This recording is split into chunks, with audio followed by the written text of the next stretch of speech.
క్రీస్తు నామములో అందరికీ వందనాలండి. ముందుగా తండ్రి అయిన దేవునికి మరి అవకాశం ఇచ్చినందుకు ప్రత్యేకమైన వందనాలు తెలియజేస్తున్నాను. ప్రతి ఒక్కరికి మన సంఘం తరపున అంటే నా తరపున నూతన సంవత్సర శుభాకాంక్షలు అండి. దేవాది దేవుడు మనకి ఈ సంవత్సరమునిచ్చి మరి ఆరాధనలో మనందరం ఇలా కలుసుకోవడం చాలా సంతోషకరం. ఈ కాలాన్ని చూడక ఎంతోమంది గతించిపోయి ఉన్నారు. కానీ మన ఎడల దేవుని కృప ఉండడం వల్ల, ఆయన చేసిన సహాయం వలన ఈరోజు మనం ఈ విధంగా ఆరాధనలో కూడుకున్నామండి. అందుకుగాను ఎంతో సంతోషిస్తున్నాను. ఆయన దేవునికి కృతజ్ఞతాస్తుతులు చెల్లిస్తున్నానండి. ఒక 4 మాటలు చూసుకుందామండి ఈ సందర్భంగా. భూమిపై మనిషిని దేవుడు ఎందుకు చేశాడు, వాళ్ళ కాలమును ఏ విధంగా పోల్చాడన్నది కొన్ని మాటలు మనం చూసుకుందామండి. మనిషి అనగానే చాలామంది చరిత్రలో ఆలోచించుకుంటే ఒక కోతి నుండి మనిషి పుట్టాడు అని చెప్పేసి శాస్త్రవేత్తలు చెప్పారు. అది తప్పు అని చెప్పేసి సత్యవాక్యం తెలిసిన ప్రతి ఒక్కరు కూడా తెలియజేస్తారు. ఈరోజు సత్యవాక్యంలో నడిపిస్తున్న మనల్ని మన దైవజనులు ఎంతో గొప్పగా బైబిల్ని అర్థమయ్యే రీతిలో మనకి తెలియజేస్తూ ఉన్నారు. మనందరం కూడా నేర్చుకుంటూ ఉన్నాం. ఇలా నేర్చుకుంటున్న క్రమంలో ఏది సత్యమో ఏది అసత్యం అన్నది కూడా మనం గ్రహించాల్సిన అవసరం ఉందండి. మరి చిన్నప్పుడు పాఠ్యపుస్తకాల్లోని మనిషి జన్మ కోతి నుండి వచ్చిందని చెప్పి మాట్లాడారు శాస్త్రవేత్తలు. గొప్పవారు అని చెప్పేసి వారికి ట్యాగ్ లైన్స్ ఇచ్చారు. నిజంగా కోతి నుంచి వస్తేనండి ఈరోజు మన వీధుల్లో, మన గ్రామాల్లో, మన ఇంటి ముందు చాలా కోతులు వచ్చాయి. మరి ఆ కోతులు ఎప్పుడు కోతిలాగా కనపడుతుంది కానీ మనిషిలాగా ఎప్పుడు తయారవ్వట్లేదు. అక్కడే అర్థమవుతుంది కదండి. మరి మన కన్న తండ్రి అయిన దేవుడు మనలందరినీ కన్నాడు. మనందరం కూడా ఆయన పిల్లలం. కొన్ని మాటలు చూద్దామండి. కీర్తన గ్రంథము 100వ అధ్యాయము 3వ వచనం ఒకసారి చూసినట్లయితే అండి, మనం ఎవరికి పుట్టామన్నది దేవుడు రాయించాడు.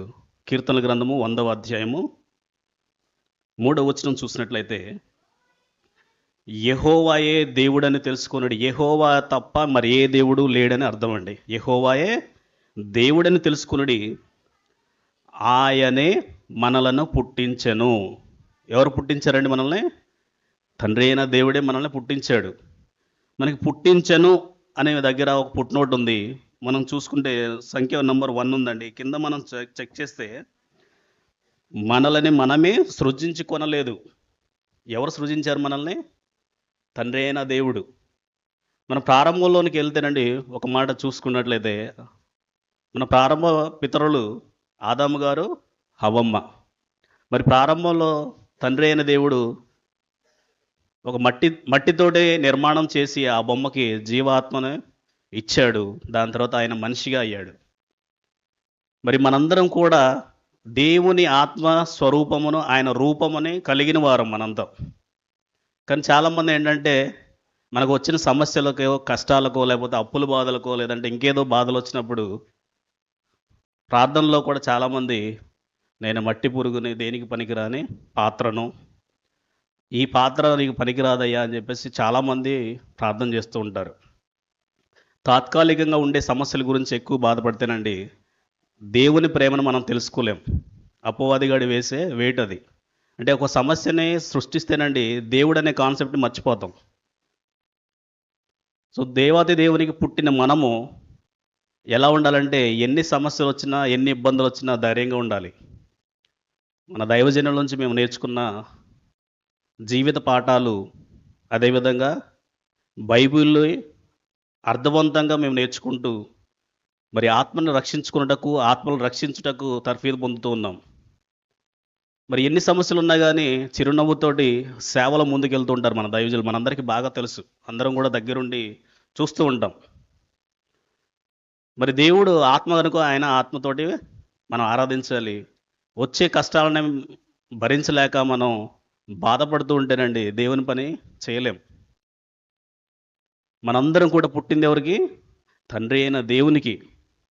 మన కాలము 2025 సంవత్సరాలు అయిపోయిందండి. ఈరోజు నూతన సంవత్సరంలోకి అడుగు పెట్టాము.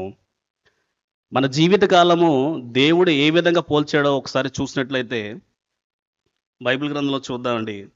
మన జీవితాన్ని, ఈ కాలమును ఏ విధంగా మన ఆయుష్కాలం చూపించాడంటే దేవుడు, ఇదే కీర్తన గ్రంథం 102వ అధ్యాయము 3వ వచనం ఒకసారి చూసినట్లయితే, 102వ అధ్యాయము కీర్తన గ్రంథము 3వ వచనం, క్షమించండి.